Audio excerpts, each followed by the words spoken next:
Think about the last time something good happened to you. Not just good, really good. Something you had wanted for a long time. Maybe it was a relationship that finally felt right. A period of calm after a long stretch of chaos. A moment when things were, genuinely, quietly, okay. And now I want to ask you something. Did you let yourself have it? Or did something in you, quietly, almost invisibly, start to pull away? Start a fight that didn't need to happen. Find something to worry about. Decide it was too good to last. Or simply feel uneasy, as if the peace itself was the problem. If any of that sounds familiar, this video is for you. Because what I want to talk about today isn't the usual reason people aren't happy. It's not about chasing the wrong things, or needing more, or not being grateful enough. It's about something stranger and more hidden. The possibility that some part of you has learned to be afraid of happiness itself, and that it will do almost anything to protect you from it. There is a concept in psychology called the window of tolerance. It describes the range of emotional experience that feels manageable to us. Not too much, not too little. The zone in which we feel regulated, present, okay. But here's what most people don't realize. That window is not fixed. It is shaped by what we grew up around, shaped by the emotional environment we learned to call normal. If you grew up in a household where tension was constant, where arguments could erupt without warning, where love felt conditional, or where calm always came just before the next storm, then your nervous system learned something important. It learned that calm is not safe. It learned that peace is just the pause before something goes wrong. And so the nervous system did what it was built to do. It adapted. It made chaos familiar. It made tension feel like home. The psychologist Bessel Kolk describes this with great precision. The body keeps the score, not just of wounds, but of patterns, of what felt safe, of what felt like survival. And if your survival at some point looked like constant vigilance, then your body will keep producing that vigilance, even when there is nothing left to be vigilant about. This sabotage rarely looks dramatic. It doesn't announce itself. It looks like picking a fight 2 days into a peaceful stretch. It looks like suddenly finding everything wrong with a relationship that was going well. It looks like self-destructing just before something important. It looks like catastrophizing when there's nothing to catastrophize about. It looks like a deep, irrational feeling that this, whatever this good thing is, simply cannot last, cannot be trusted, cannot be yours. The psychiatrist John Bowlby, who spent much of his career studying how early attachment shapes adult behavior, described how children who grew up with inconsistent caregivers who are sometimes warm, sometimes absent, sometimes frightening, develop a very specific internal model of love. They learn that closeness is dangerous, that depending on someone means being hurt, that the safest thing to do just before something good is to leave first. Not because they want to destroy what's good, but because some older, deeper part of them is convinced it will be destroyed anyway, and it is trying to protect them from the pain of that. I want to pause here for a moment, because I think some of you are recognizing something uncomfortable right now. Maybe a relationship you left when it got too good, a period of calm you somehow managed to break, a version of yourself that surfaces just when things start to go right. If you're sitting with that, stay with me, because this is where it gets important. The researcher, Brené Brown, has a name for something she noticed again and again in her work. She calls it foreboding joy. It is the experience of feeling happiness and immediately waiting for it to be taken away. You watch your child sleep and think, I couldn't survive losing them. You have a moment of deep contentment with a partner and think, what if this ends? You feel genuine peace for a day and immediately scan the horizon for the thing that will destroy it.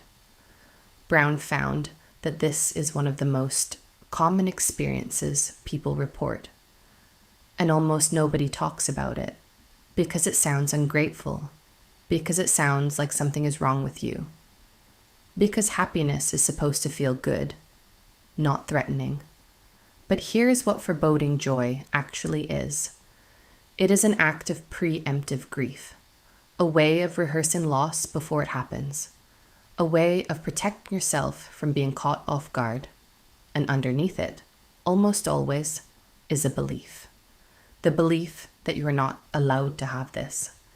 That joy, for you, always has a cost.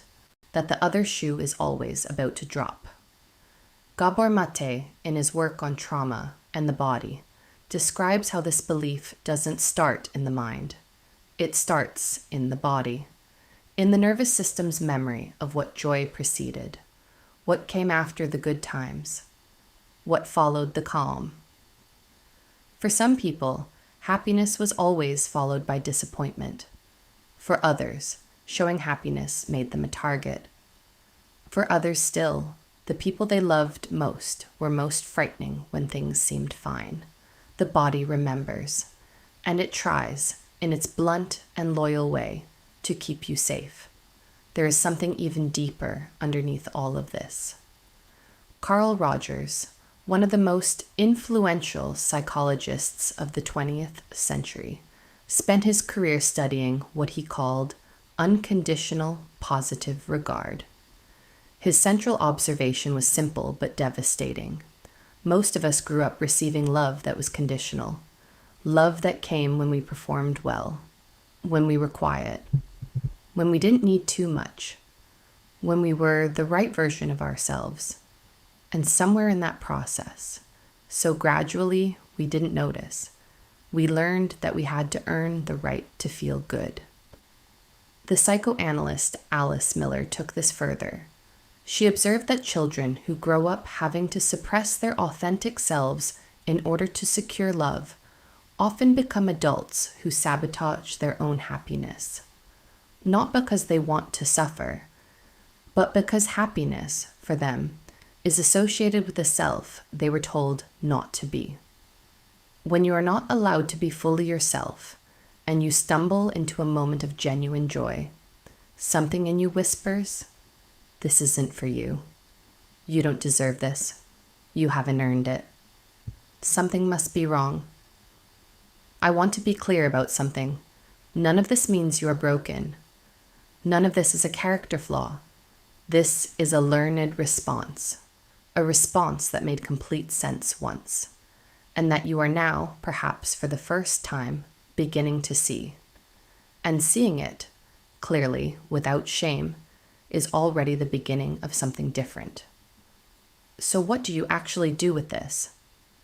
The first thing, and it sounds almost too simple, is to notice. Notice when you're in a good moment, and notice what your nervous system does with it. Does it relax? Or does it immediately start looking for the catch? Does it let you be present? Or does it pull you into tomorrow's worry? Brené Brown calls the antidote to foreboding joy gratitude, not the performed kind, not the gratitude journal you fill out because you should, but the practice of pausing inside a good moment and saying, "This is real. This is here. I am going to let myself have this."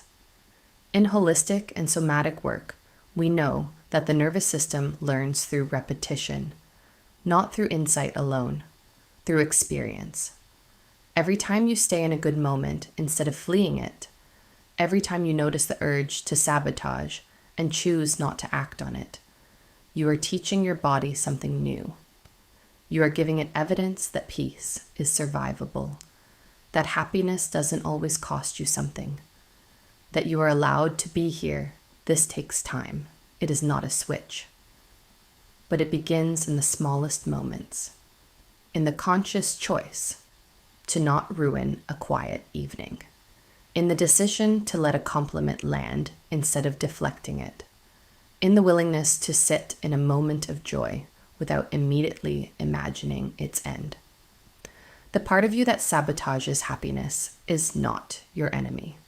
It is an older version of you, one that learned in conditions you didn't choose that safety meant staying small, that peace was dangerous, that happiness was something other people got to have. That version of you did its best. It protected you, and it deserves to be understood, not fought. But you are not that person anymore. You are someone who is starting to see the pattern, who is asking the right questions, who is willing, slowly, carefully, on your own terms, to let something good be real. That is not a small thing. That might be the bravest thing. I want to ask you something before you go. Can you think of a moment when something good was happening and you found a way to move away from it? You don't have to share it publicly, but if you're willing, I'd love to hear it in the comments, because I think naming these things out loud, even once, already changes something. If this video found you at the right moment, share it with someone who might need it. And if you want to go deeper on this kind of work, this channel is called Too Soon Old, Too Late Wise. Every video is about the things that matter most, and that somehow nobody ever taught us. Subscribe if that sounds like your kind of conversation. I'll see you in the next one.